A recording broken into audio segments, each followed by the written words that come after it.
It is one of the small European countries.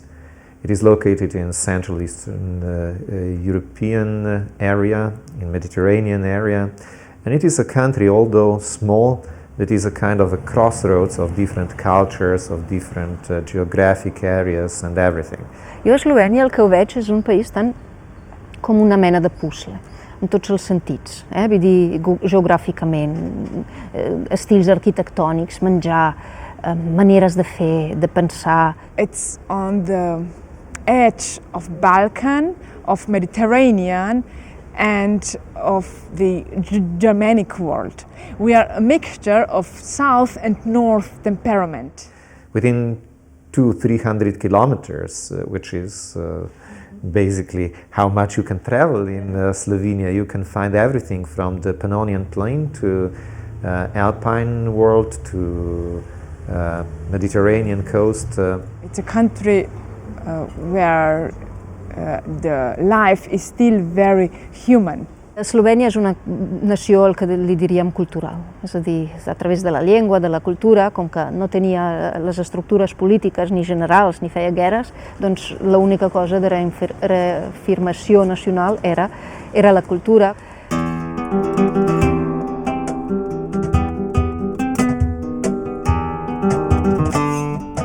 When I came back to Slovenia, it was first thing I was like, yeah, well, what shall we do with this? You know, it's such a beautiful country. When you walk around the world, they are beautiful countries, of course. Their pictures are beautiful, but the comfort you feel, you come somewhere, that's different.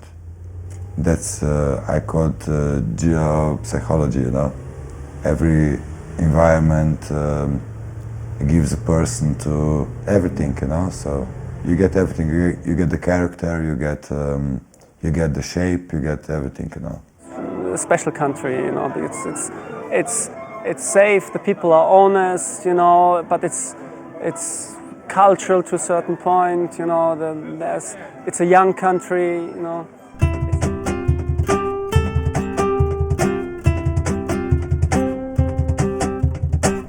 I would say that there definitely are consequences for our mentality of the fact that we are a small nation and that we haven't had our own state until very recently. I think being small is something of an apology very often for not doing things or for doing things in a certain way or for being unable to do certain things because we're small, so you know our resources are limited and so forth. But I think it's wrong. I think that that's a prejudice that we actually have built about ourselves and that we perpetuate.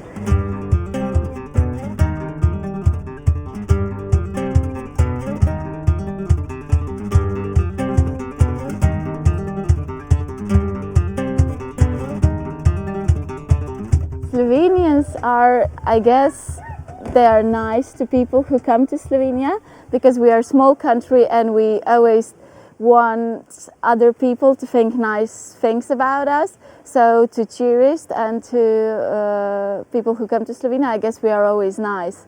But amongst ourselves, I guess we are a shy nation, a very shy nation. A Eslovènia costa fer amistat, costa aconseguir que la gent et reconegui, però un cop has entrat a una casa, llavors realment hi pots quedar per sempre. No? Als pobles encara, fins i tot a les ciutats no massa grans, hi ha el costum de no tancar la porta. És a dir, que la gent entra dintre casa sense trucar, no?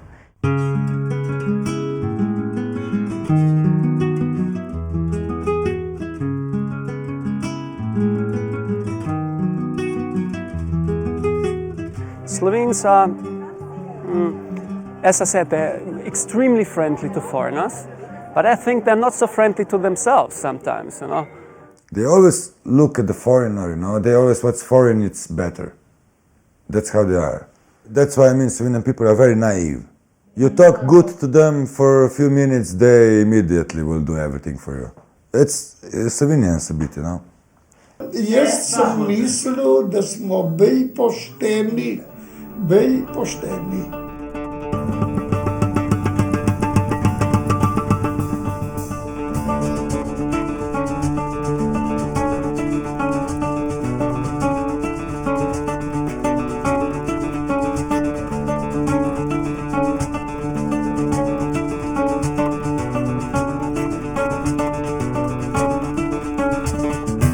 That was a very dramatic experience.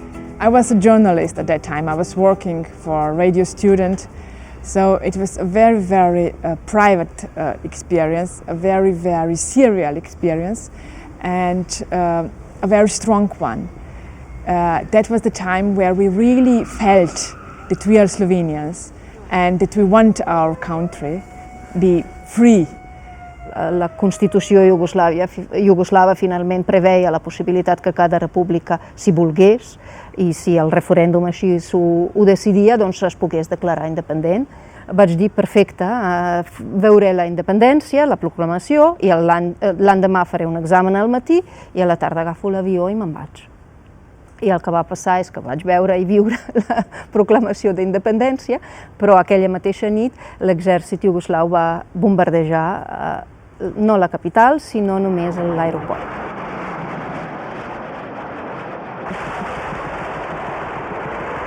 It was so unreal for me when the war was declared, and in the morning I can remember I was wanted to go to the faculty because the next day I should have exams, and when I heard that it was 7 o'clock in the morning, and I thought, oh no, it's impossible, and then it happened.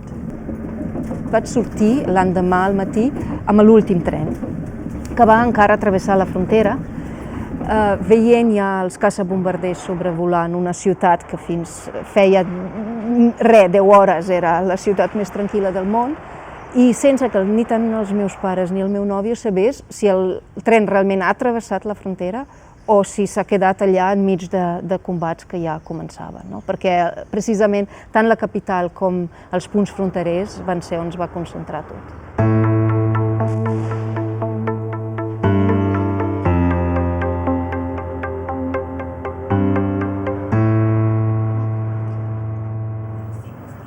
Ne, nismo računali, da bo prišlo do tega. Tis cajt so nas onirali, da bomo lahko samostojni. Nismo računali, da nas bojo že drug dan, da bojo prišli s tankimi gor. Tistega nismo računali. Tito va posar a la llei cada república té dret de separar-se. Ells pensaven que sí que això pot passar, però si ho deixem, la Iugoslàvia es desfarà. Vam tenir la festa de la independència del 24, van veure que sí, ho han fet, iapa, ataque.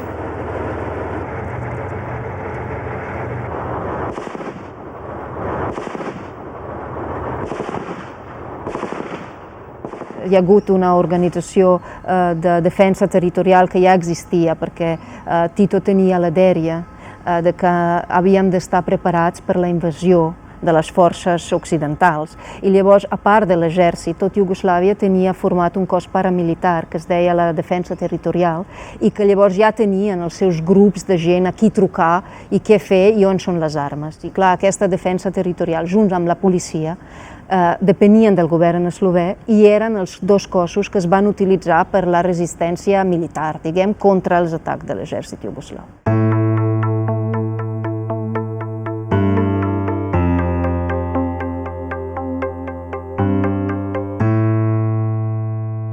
My father had to join those forces at the strategic points, like on the border with Austria, where I come from, Dravograd, and there was the Standes Kaserne with some 50 soldiers.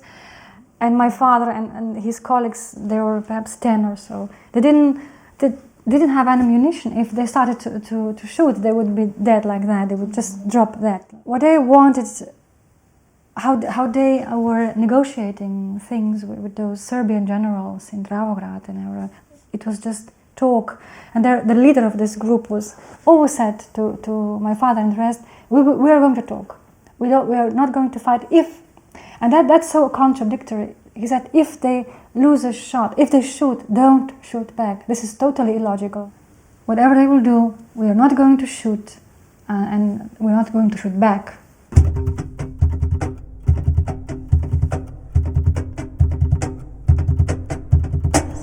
La gent va fer una resistència civil, sobretot utilitzant els vehicles pesants, camions, amb els quals anaven a fer la seva feina, per bloquejar tots els accessos a les ciutats, des de les casernes cap a les ciutats, i tota l'autopista, per exemple, i tot això, així que els tancs no podien accedir a dins, sobretot de la capital. Quan ja quedava una mica clar que l'exèrcit iugoslau era disposat a retirar-se, els eslovens van fer una altra jugada, que era dir tots aquests atacs s'estan produint amb els soldats de lleva, és a dir, amb els nois que estan de servei militar a les casernes eslovenes.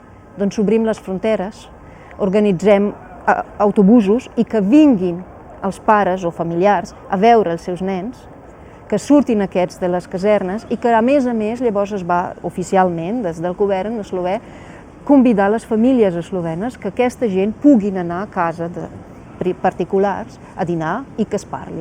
I aquesta era potser un dels gestos més nobles que es van fer, de dir que la guerra no és necessària, vull dir que si un poble decideix ser sobirà, pot ser-ho sense necessitat que aquí mori ningú.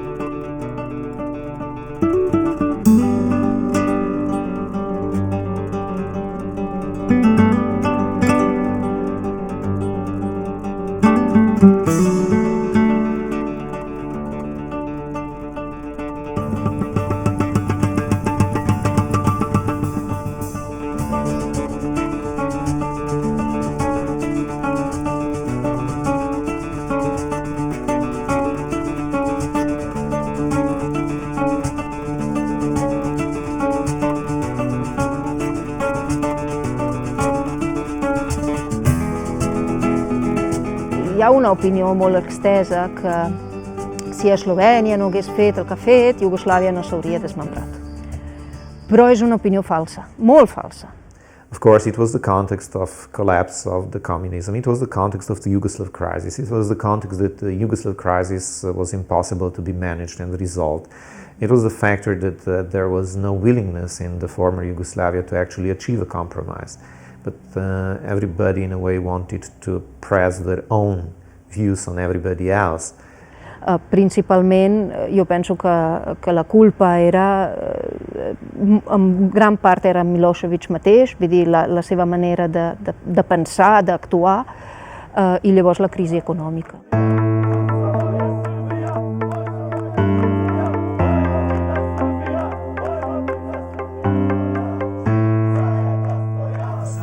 Al moment que els governs decidien que tenen prou i sortien, en el cap croata, en el cap bosni, en el cap serbi, en el cap albanès, es va créixer la mateixa idea, no? Independència.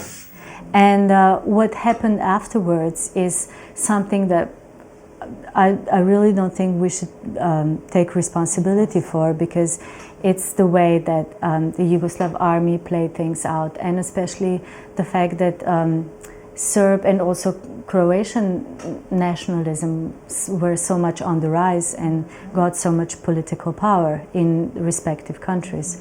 So I think we were immensely lucky, but I don't think we're guilty of anything.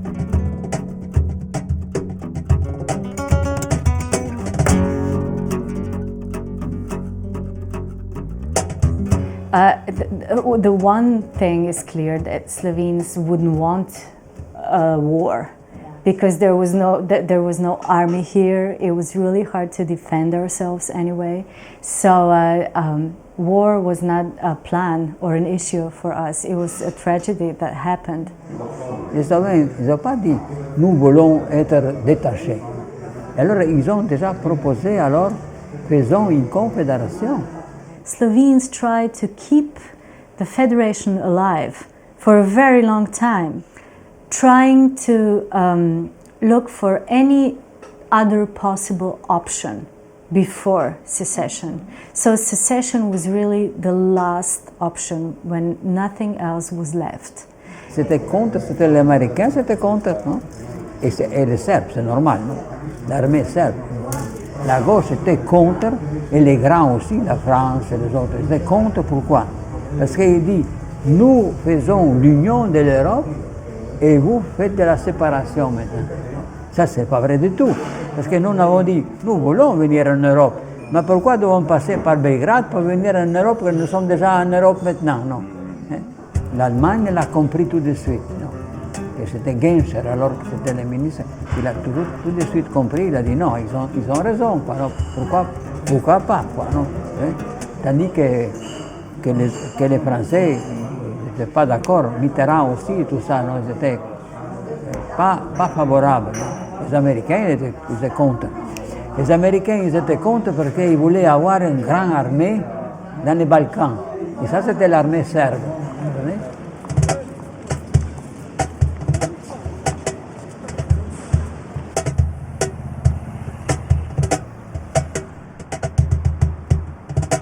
We had really well-experienced, good leaders, political leaders, who were able to negotiate our way out in quite a harmless way. So there was an immense luck that we had.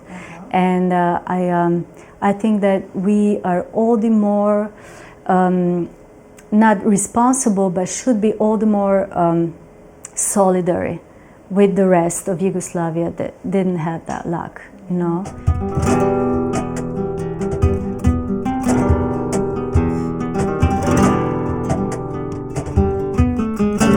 La manera més justa de pensar sobre els iugoslaus, no com sobre aquells pobles conflictius dels Balcans, sinó com la gent que fins als anys 90 doncs, eren capaços de viure, de conviure tot i totes les seves diferències, i que aquesta capacitat encara la tenen avui. Vull dir que reconèixer-los i que es poden recuperar, perquè si no, si sempre els retraiem el que veu fer durant els 90, és que jo no sé on assentaran les bases per construir, tornar a construir el que s'ha fet malbé.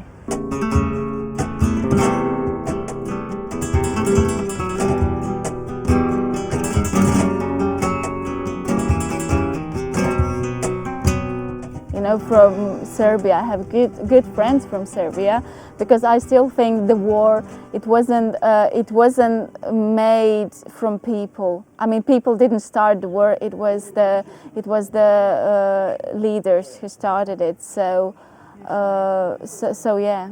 So I guess we still like each other, even though we're not in the same country. And I think it's even there was some terrible stuff that was going on through the war, especially in Croatia and Bosnia. I think there's still people are still friends, and that's what matters.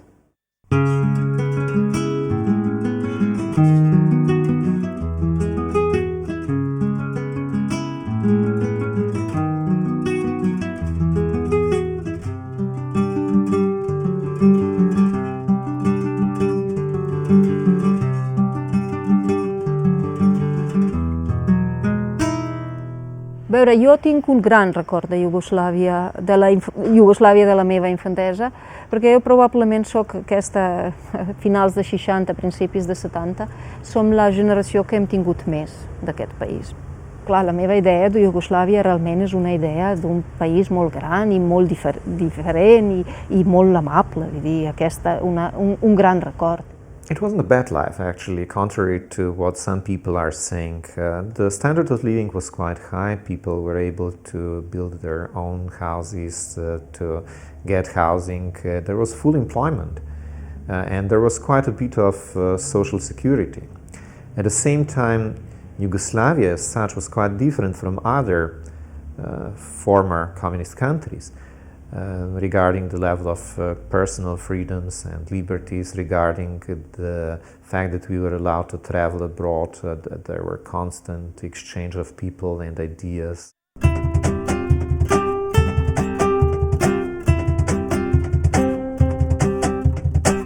El sistema d'autogestió inventat per Cardell, un eslovè, era el que feia Iugoslàvia molt diferent d'altres països socialistes. You know, I wouldn't say there are really very big differences. Everybody's asking this question. Everybody thinks that the life before year 1990 or 1991 was awful, was depressive, was sad and so on. It wasn't like that. Slovenia was always an open country. We could travel around. The standard wasn't so high, but there weren't so much differences. You see, in the political system, yes, of course, a very big difference. But as a citizen, you didn't feel that socialist, communist system. You didn't feel it. En Yougoslavie, dans l'époque de Tito, ils vivaient assez bien parce qu'ils avaient de l'argent américain.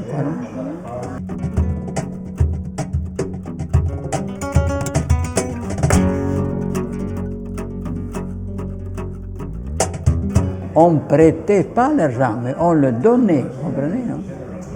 Pratiquement, la Yougoslavie, elle était, comment on peut dire, pas engagée. Elle n'était engagée ni par l'Union soviétique, ni pour l'Amérique, mais pratiquement, ça, elle était soutenue par l'Amérique, justement parce qu'elle n'était pas engagée, vous comprenez?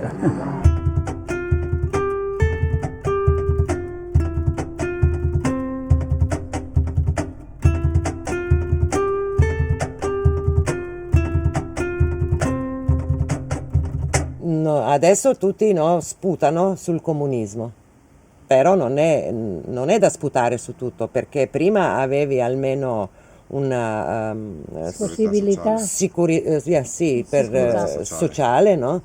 I think that it would be really ideal if we could have kept the good things, so to speak, from the former system, especially the fact that we were a very welfare state. For all people, and then also, acquire new good things from this different system. But it's impossible. You will always have winners and losers. Io lavoravo 20 anni in una caltoreria, negozio. In un negozio e ogni mese ti davano tanto di meno di paga, no? Perché si investiva nelle premicine. Que se iba a invertir en la empresa, porque en el socialismo la empresa era como tuya, tú eras directamente, como hoy en día, socio, ¿no? Esas empresas se vendieron, se privatizaron. Sì. E i lavoratori per lavoratori niente, la gente non ha preso neanche un soldo. Era gente 50 anni, 50-55, che non si poteva più, non ti prendono più da nessuna parte.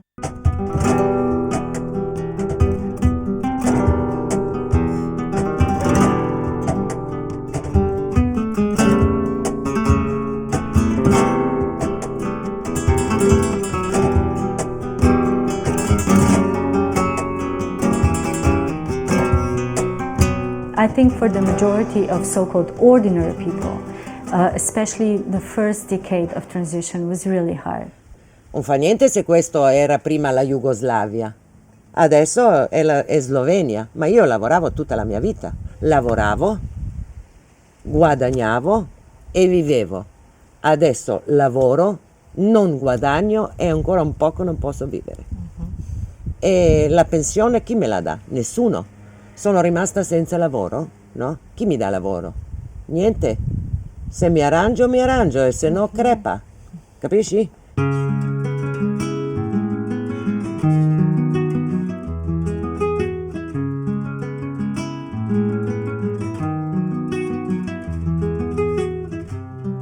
Transition from socialist to market economy first had to deconstruct a system in order to construct another system. And this process of deconstruction took jobs from a lot of people and created enormous differences between, we don't say social classes anymore, but social groups, let's say. And unfortunately, these differences with time are only deepening.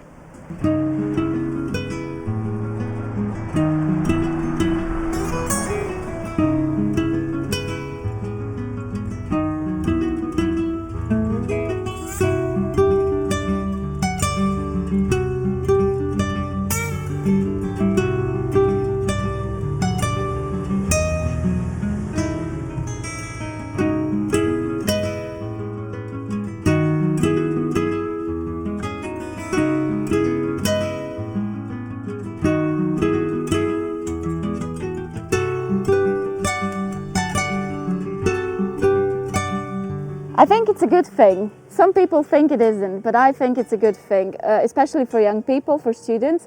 It's extremely good thing because studying in the EU is going to be a lot easier now. So I guess we're going to open to the Europe or to the world more than we did before. I like it. I like being a European member. Il problema è che la gente pensa che l'Europa farà per noi non so che.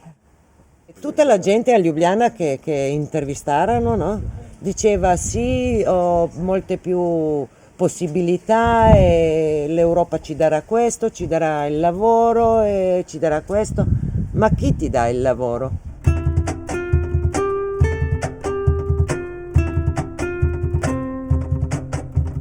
I love the idea of open borders. I love the idea of traveling without a passport through the countries. I also love the idea of going wherever you want, to stay there if you want to have a job there if you want to. That's what I like. I don't want all the prescriptions, all the laws, all the administrative part in Brussels. That's what I don't like. I don't know what it's going to bring us, European Union. If we will be able to use it as much as we could, I don't know now. Ker ne smemo misliti se, da če smo šli pod Evropo, da smo naredili nekako. Upimo, da bo tudi pod Evropo šlo, kakor pravijo, da bo šlo dobro. Potem jaz sem zmeraj tisti pesimist, da imam upanje, da bo dobro. Samo na drugih ne bo več.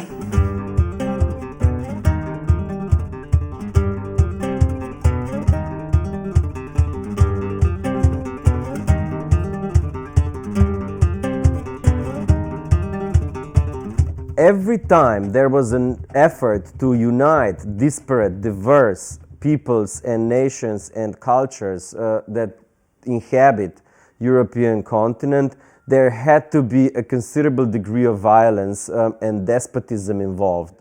All European projects, so to speak, were imperial projects, military projects. And European Union is perhaps the first really peaceful way of uniting European countries. Although I would say that European Union is also sort of an empire, a soft empire. This is the way empires are today. It is noble and it needs to be saluted and vehemently supported. The idea of different nations who have been as late as yesterday entangled in mortal combat, now living peacefully side by side. European Union, I think, really cancels possibility of a war. among European states, which is regarding, again, history of Europe, something really precious, because history of Europe is a history of wars.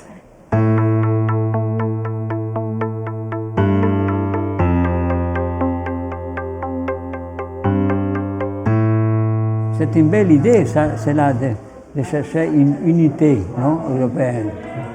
Le mal, c'est qu'elle est née comme unité économique, non? Ça, c'est pas intéressant du point de vue culture et du point de vue civilisation, non? So what is the European Union? You know, this is actually just a set of contracts, of treaties. It doesn't really have a political identity yet. En politique, l'Europe, elle n'est rien du tout, quoi, non? Tout ce que, par exemple, c'est arrivé en Bosnie, Sarajevo. L'Europe, elle a laissé faire ça sans s'intéresser de tout. Et ça lavait les mains. Qu'est-ce qu'elle fait elle, pour le changement du Proche-Orient? Qu'est-ce qu'il fait l'Europe vraiment aujourd'hui? Elle ne fait rien du tout, quoi, non? Elle ne fait rien du tout.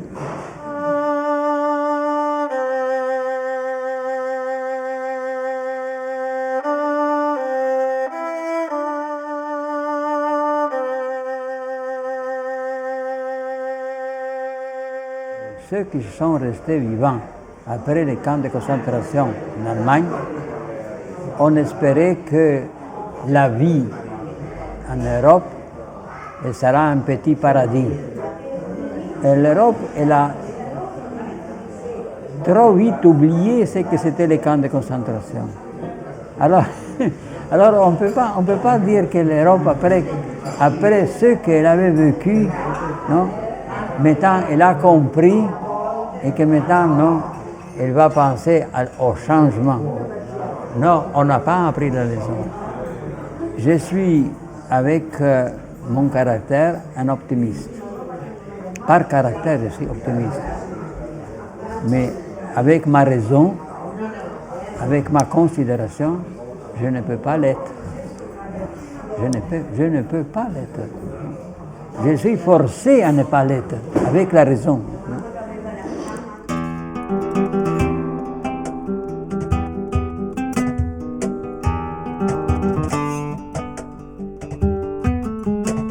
I think Slovenia, for integration in Europe, needs its own identity. It should keep its own identity while going to Europe. Europe is big, Slovenia is small, you know. We are talking about losing the identity, you know. They're quite afraid about what Europe will bring. It's a big change, so I think every nation is afraid of changes. And it's a small country, it's 2 million inhabitants, you know, this is less than Barcelona, I think. So they are, I don't know, they are getting a bit nationalist because they are afraid.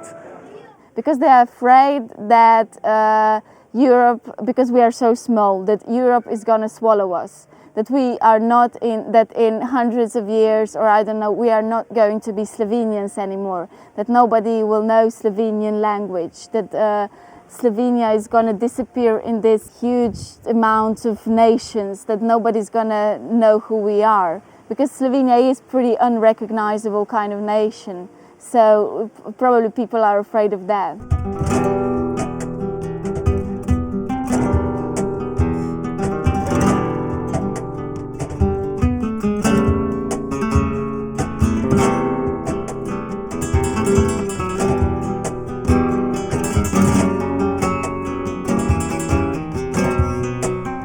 An ethnic community that actually survived, such a small ethnic community that survived for several hundred years in an environment that wasn't really favorable to such a community, actually proved to be quite vital.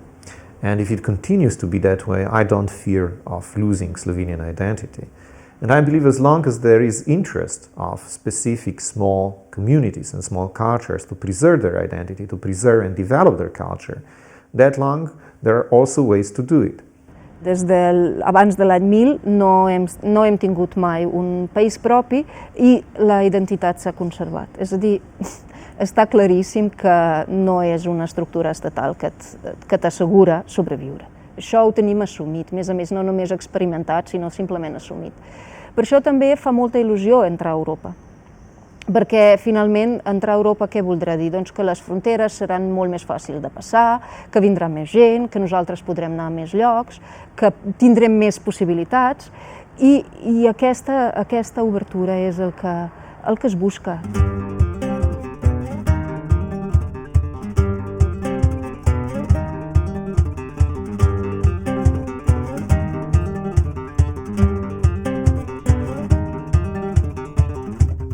Il y a un poète slovène qui s'appelle Kosovel.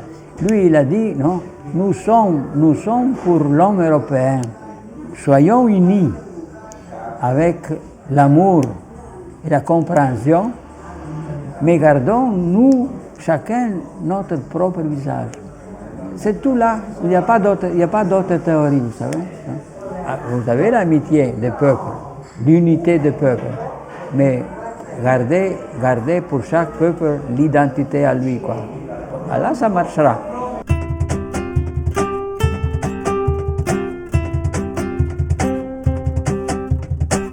A mi em fa molta il·lusió que la frontera a Eslovènia, sobretot amb Itàlia i Àustria, que és una frontera que ha existit només en el segle XX, perquè abans tot això era l'imperi austro-hongarès i clar, no hi havia, vull dir, la gent es movia lliurement, desaparegui fins a un cert punt. Però clar, hi ha una altra frontera, Eslovènia, amb Croàcia, que no ha existit tot el segle XX. Pensar que allà serà la frontera Schengen, que no sé què haurem de fer, no només el passaport que l'hem d'ensenyar ja des de fa 10 anys, sinó si s'inventen més coses no em fa cap gràcia. Vull dir, realment tinc la sensació que hi ha un teló d'acer que està caient i que no em fa il·lusió i que no és necessari, que a més jo no el trobo necessari. What Slovenia can offer is perhaps a very precious mediation with regard to the Balkans. This fragile area at the door of Europe that Europe really needs to take care of in order to provide its own stability. És responsabilitat també dels polítics, és a dir, intentem obrir fronteres, intentem pensar d'aquesta manera, vull dir, que Europa no sigui una fortalesa, que realment no ho sigui, tant cap als Balcans com també aquí a Espanya, clar, cap a Nord d'Àfrica. Vull dir, intentem pensar que més enllà de la nostra vella Europa hi ha altra gent que té les mateixes capacitats que nosaltres. Je ne vois pas de frontières. S'il y a la compréhension et s'il y a l'amour, ça veut dire, non, il n'y a pas de frontières, non.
Soyons unis avec l'amour et la compréhension, mais gardons chacun notre visage.